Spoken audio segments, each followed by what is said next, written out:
ప్రభునందు ప్రియమైన దేవుని బిడ్డలు మీ అందరికీ యేసుక్రీస్తు నామంలో శుభాభివందనాలు తెలియజేస్తున్నాను.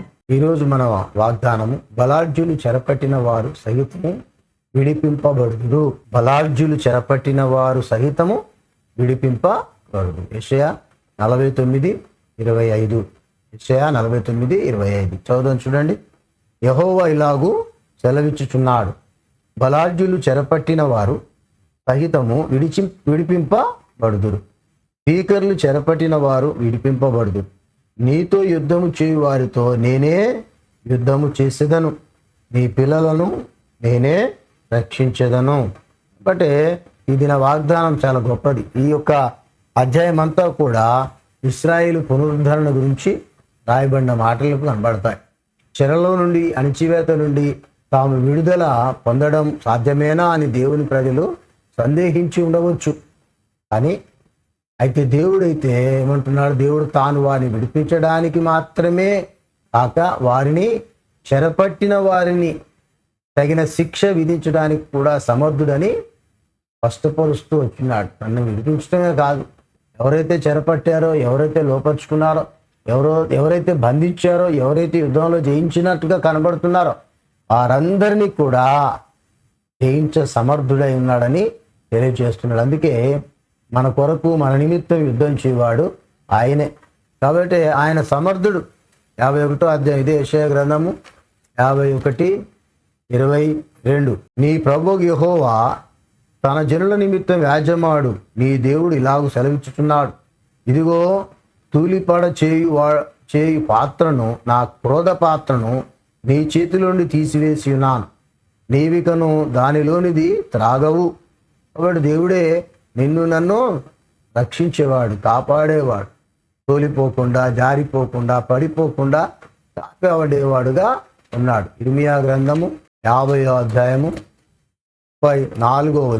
వారి విమోచకుడు బలవంతుడు, సైన్యములకు అధిపతి యెహోవా అని ఆయనకు పేరు. భూమికి విశ్రాంతి కలుగు చేయుటకును, బబులోను నివాసులను కలవరపరచుటకును ఆయన బాగుగా వాదించి వారి వాద్యము కడముట్టించును. కాబట్టి దేవుడే మన పక్షాన యుద్ధం చేయువాడుగా, అన్ని ఆదరించేవాడుగా, భద్రపరచువాడుగా ఉన్నాడు. మనకి వాగ్దానమే ఇచ్చాడు. మొదటిగా ఆదాముకి, మన అబ్రహాముకి ఇచ్చినటువంటి వాగ్దానము మనకు స్వతంత్రింప చేయడానికే దేవుడు ఎల్లప్పుడూ చూస్తూ ఉంటాడు. ఏమని ఇచ్చాడు చూడండి. ఆదికాండము 12వ అధ్యాయము 3వ. నిన్ను ఆశీర్వదించు వారిని ఆశీర్వదించెదను, నిన్ను దూషించు వారిని శపించెదను, భూమి యొక్క సమస్త వంశములు నీ యందు ఆశీర్వదింపబడునని అబ్రహాముతో అనగా.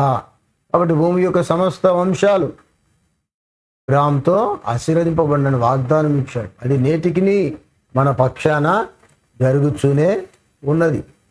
కాబట్టి మనం ప్రభునందు ఆనందించు వారముగా, ప్రభును మయంపరచు వారముగా ఉండాలి. చూడండి, అలాగనే సంఖ్యాకాండంలో కూడా మనం చూద్దాం. 23వ అధ్యాయము 8వ. ఏమని శపింపగలను, దేవుడు శపింపలేదే. ఏమని భయపెట్టగలను, దేవుడు భయపెట్టలేదే.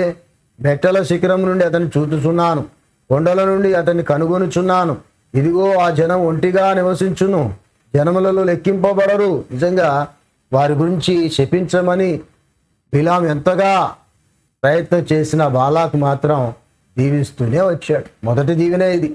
ఏమని శపిస్తాడు, ఏమని శపించగలను, దేవుడు చెప్పలేదు. కాబట్టి దేవుని ప్రజలకు దేవుడు చేసేటువంటి మేలు చూడండి. 11వ ఏమంటున్నాడు? అంతటా బాలాకు బిలాముతో, నీవు నాకేమి చేసితివి?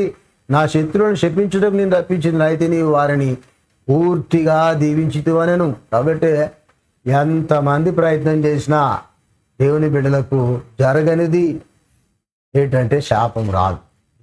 ఎందుకంటే దేవుడు వారిని ఏం చేశాడు? దీవించాడు. వారి ద్వారా దీవించబడాలి తప్ప శపించబడేవారుగా ఉండరు. జకరియా గ్రంథము 2వ అధ్యాయము 8వ. సైన్యములకు అధిపతి యెహోవా సెలవిచ్చినదేమనగా, మిమ్మును ముట్టినవాడు తన కనుగుడ్డును ముట్టినవాడని ఎంచి తనకు ఘనత తెచ్చుకొనదలిచి మిమ్మును దోచుకున్న అన్యజనుల యుద్ధకు ఆయన నన్ను పంపి ఉన్నాడు. చూసారా, నిన్ను నన్ను ముట్టాలంటే దేవుని కనుగుడ్డును ముట్టిన వాడితో సమానమవుతాడు. కాబట్టి దేవుడు మనల్ని ఎంతగా హెచ్చించిన వాడు ఉంటున్నందుకే బలాఢ్యులు చెరపట్టిన వారు సైతము విడిపింప పడుదురు. కాబట్టి గొప్ప వాగ్దానంతో దేవుడు నిన్ను నన్ను బలపరుస్తూ వచ్చాడు. యెషయా గ్రంథంలోనే ఒక మాట చూద్దాం. 10వ అధ్యాయము 27వ వచనం. యెషయా గ్రంథము 10:27. ఆ దినమున నీ భుజం మీద నుండి అతని బరువు తీసివేయబడును, నీ మెడ మీద నుండి అతని కాడి కొట్టివేయబడును, నీవు బలిసినందున ఆ కాడి విరగొట్టబడును. నిజంగా దేవుడు నిన్ను నన్ను హెచ్చించి ఆ యొక్క ప్రపాతం నుండి, బాధ నుండి విడుదల చేస్తాడు. 14:2 చూద్దాం. యెషయా గ్రంథం. జనములు వారిని తీసుకుని వచ్చి వారి స్వదేశమున వారిని ప్రవేశపెట్టింది. ఇశ్రాయేలు వంశస్థులు యెహోవా దేశంలో వారిని దాసులను గాను పనికత్తులుగాను స్వాధీనపరుచుకుంది. వారు తమను చెరలో పెట్టిన వారిని చెరలో పెట్టి తమను బాధించిన వారిని ఏలుదు. అంటే అతి గొప్ప రాజరికం, పాలన మనకు అందించబడబోతుంది. కాబట్టి ప్రభునందు మనం ఎల్లప్పుడూ ఆనందించే వారముగా ఆయన కొరకు జీవించుదాం. అట్టి కృపతో దేవుడు మనల్ని నింపును దాకా. ప్రేమా నమ్మకం గల మా తండ్రి, నీ పాదం స్తోత్రములైనా, మేము ఎటువంటి చెరలో ఉన్నా, ఎటువంటి బంధకాల్లో ఉన్నా, ఎటువంటి బందీలుగా ఉన్నా, మీరు వారిని జయించి మమ్మల్ని విముక్తుని చేయటమే కాక వారిని నాయనా జయించుతూ వస్తావు. వారితో యుద్ధం చేసి పోరాడి మమ్మల్ని జయింప చేస్తూ ఉంటావని నేర్పుతూ వచ్చావు. అట్టి ధన్యకరమైన విశ్వాస జీవితాలు మేమందరం ఎదుగుటకు సిద్ధపట్టకు సహాయం చేయమని యేసుక్రీస్తు వారి అతి శ్రేష్టమైన నామమున ప్రార్థిస్తున్నాము తండ్రి. ఆమేన్. మహాగణుడు నిన్న నేడు నిరంతరం ఏకరీతిగా ఉన్న సజీవుడైన దేవుని కృపా కనికరము కాపుదల మనందరికీ ఎల్లప్పుడూ తోడయ్యుండి నడిపించునుగాక. ఆమేన్.